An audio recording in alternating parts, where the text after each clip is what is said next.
phrases.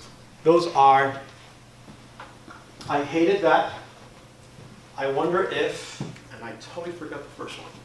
It'll come back to you later. So, they get together, Jacob Davis and Levi Strauss is born. Let's talk about Levi Strauss. You know, when he dies, he leaves about $6 million in net income to his family, and if any of you has access to Google, you can figure out how much 6 million in 1902 are, equivalent to today's money. It was a considerable amount. And the Strauss name disappears from the company, although it's named Levi Strauss, but it's his daughters who take the business and run it, and they were married to a gentleman by the name of Haas, H-A-A-S.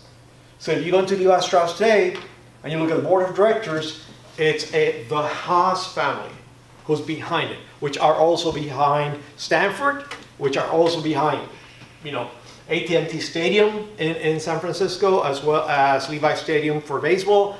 They own pretty much half of San Francisco. Nicest, most humble people. I had the pleasure of meeting one of them, Robert Haas, who's a grandchild of Levi. He was in his 80s when I met him.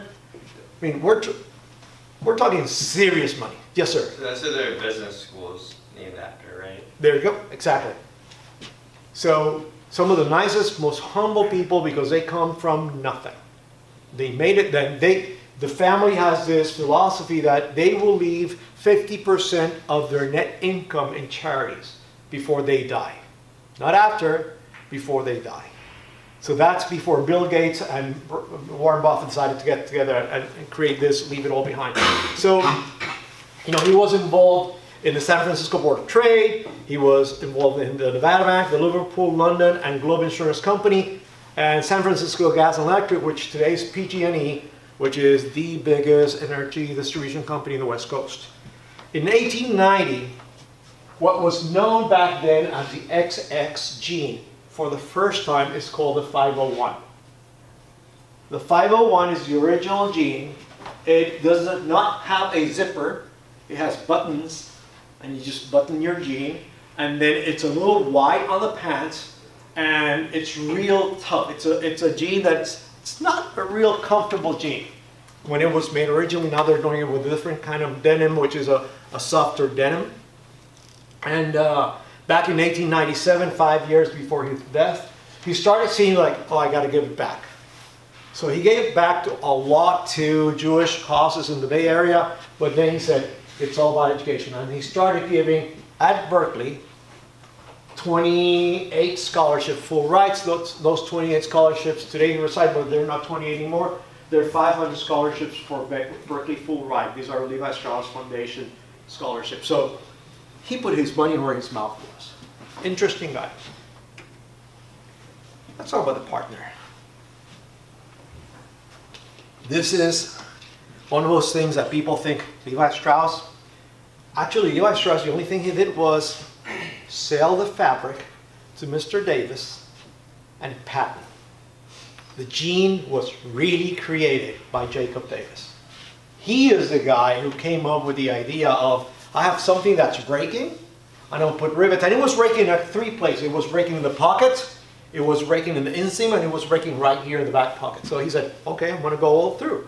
And then he did the double stitching. Instead of a single side stitching, he did double to reinforce the fabric. And he was using, back then, have you guys touched a non-nylon canvas? You guys know what canvas is? It's a rough fabric. You know, old tents were used to be made of that. That's what he was using for pants back then, because he said they're unbreakable. Well, the fabric itself is very lasting. It was where they come together where it was breaking. So that's where the rivets come in. And if you look at a pair of jeans today, you can see there's a quadruple. So they fold it and they fold it again, and there goes the rivet. So it's really strong holding for a jean like that. And the fact that they're doing it today, it's an homage. They don't have to live like that anymore. That's the brand. That's the core value of the brand itself. So, you know, he had, you know, Taylor Davis was doing great selling, you know, horse blankets and wagon covers. And, you know, those 3 things, tents, horse blankets, and wagon covers, are all made out of canvas. Back then, it was known as cotton duck cloth, or he used a little denim as well. But he was buying the denim from Levi Strauss, but the idea of the rivet had not happened yet. So he decides, okay, look at this. If I add the rivet, I'm going to sell a ton of them, and that's how it happened. They decided, after, and that's a story I was telling you about the wife of the miner. They decided that this riveted pants could become a hit, and they did, because now you're doing something that is better than what exists. It was cheaper because they made it as a loss leader. So he was selling his, and I don't have the specific figures, but he was selling his regular pants at X. He said, I'm going to sell this at X minus a factor of 1. So people would try them, and eventually, it just got sold. It was one of those things you go like, a rivet changed the world of garment today. So Davis officially writes to Mr. Strauss and say, hey, we should partner doing this. And Levi Strauss was a very, very smart businessman. Very smart. The tradition of selling and goods in his company goes back almost 100 years. When they came, his brothers, to J. Strauss in New York, they made money. And when he went to San Francisco, he was already a wealthy man before Levi Strauss as a company, a jean company, was founded. He was good. So he comes in as a, quote, investor, but also a shrewd businessman, saying, here we have this little tailor who created this, and he's doing maybe one a week. I can take this and make it into something else. And he had the vision of marketing. The marketing part of it is just phenomenal. So he starts giving all of this. First of all, I don't know how, but he got the rights to be what we know as official garment provider today. It would be the official drink of the Olympics is blank.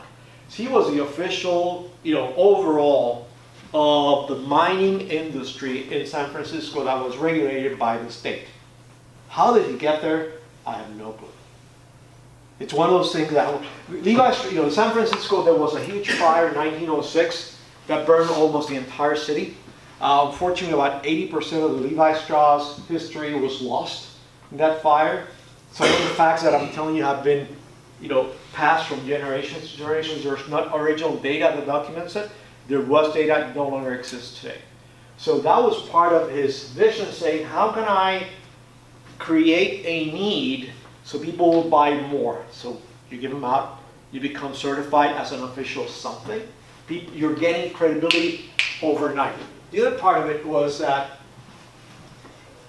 the fabric, if you own jeans, and all of you do, you're not supposed to wash them a lot. The less you wash your jean, the better it fits. The more it lasts, the more it keeps its color. That's a function of the fabric.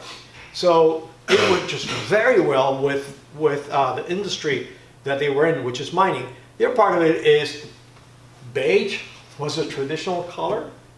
They picked blue denim because visually you could identify a miner easier in the daylight because of the color of the jean.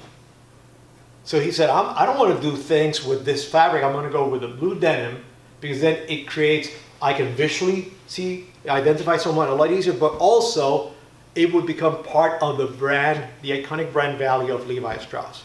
That blue denim blue is the original jean, and you'll see it in the history. I'm going to show you in the video a jean that's from 1890. It's called the Nevada jean, and I'm going to show you as well, I think, the original 501R. And I'm going to show you something else, but we'll leave that for later on. So let's talk about the fabric. Before I move on to the fabric, any questions or comments on the history of the man himself? Any concerns about the partnership? About the partnership? I'm going to stop here for a second while Tom changes. Well, I was video. going to wait till, okay.